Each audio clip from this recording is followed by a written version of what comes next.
What I'm going to touch on is really where paid search is going in 2008 and how budgets are likely to be shifted from offline more to online, and particularly in the paid search arena. Currently, internet spend in the UK accounts for about 15% of the total market.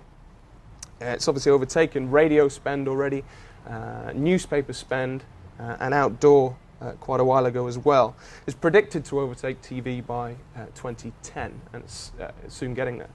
But if you actually can combine that with the actual consumption of what the average user does on a weekly basis, there's quite a distinct correlation between the amount of time people spend surfing the internet and the actual advertising spend related to that. The gulf, which is obviously easy to note, is the actual amount that's still spent on print spend and offline display. And compare that to the amount of time that people actually spend reading, 13% is very, very different. So what we're likely to see is a lot of that print spend shift onto online and more people spending more time on the internet. And this is the decline of printed media. This is the owner of the New York Times. He said he doesn't really care whether we print in the New York Times in 5 years. He thinks the internet's the way forward, and that's where most of their content is going, which is a very, very interesting quote. Click path analysis. Just to get into this, traditionally all paid search has been tracked on the last click basis. But the issue with that is you ignore the other keywords that created that initial search journey, if you like. So for example, if click 1 was on the content network, click 2 came through on a generic keyword, and then click 3 was on a brand keyword which led to the sale, the brand keyword would always get credit. In which case the ROI on the brand keywords, as you can see in the graph, is a lot greater than it would be on generic or even on the content network. So on paper, it looks like the generic keywords in the content network are not doing as well as the brand keywords. So any savvy marketer would simply just sit there and go, well, okay, we'll spend a lot more on the brand terms because that's what's getting us the ROI. But not in reality. So agencies or companies that run paid search in-house that are focusing on ROI are not necessarily going to capture new customers in the early stages of the user journey because all it's been spent on the brand terms. Which means a reliance of focusing on the brand terms will provide a good ROI.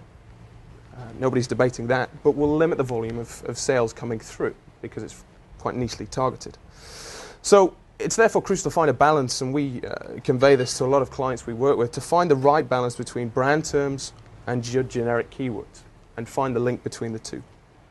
And click path analysis is not simply done just through pay-per-click channels. It's also useful to look at data across different channels.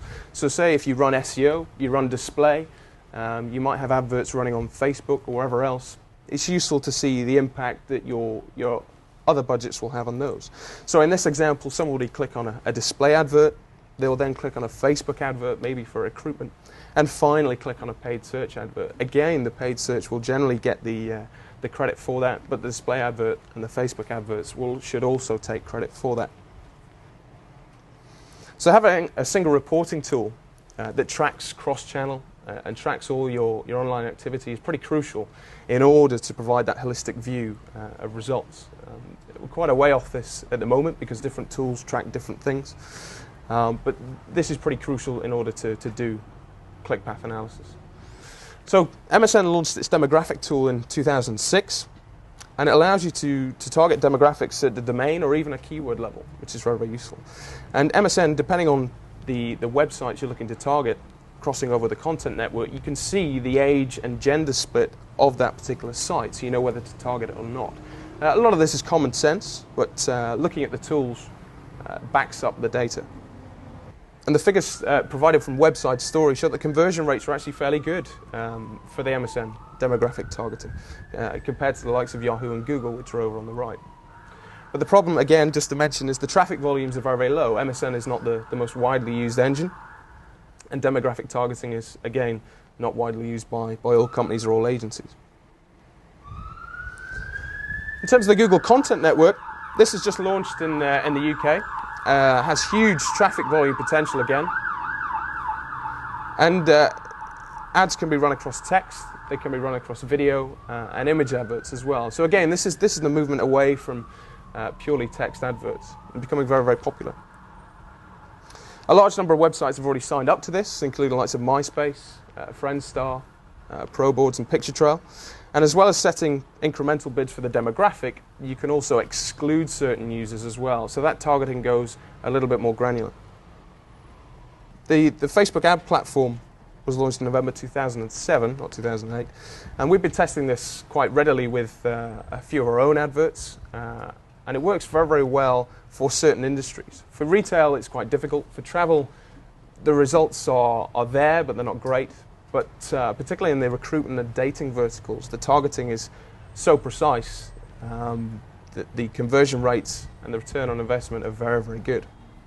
It also provides real-time reporting as well. Something else to bombard you with more technology, Google Gadget ads are basically a mini version of your website. These can be developed in Flash or HTML or a combination of both. And these can basically sit on a particular website and added to the content network, added to your iGoogle homepage. And again, it's just a quirky way of interacting with your online audience. So this one example from Six Flags generated an amazing amount of impressions over the course of a month, which is fantastic. So in conclusion, 2008 is going to see a massive increase in online branding campaigns. A lot more budget will shift from TV and print media over to the internet. We think the boundary, the gulf between offline and online will narrow very, very quickly. We submitted this presentation before the news about Microsoft planning on purchasing Yahoo. If that goes through, then that's going to shake up the industry even more, which could be very, very interesting and exciting for everybody involved. And software integration as well will form a large part of news if Microsoft gain better usage through that acquisition. And Google currently has a 63% market share worldwide. Not unbeatable by any stretch of the imagination.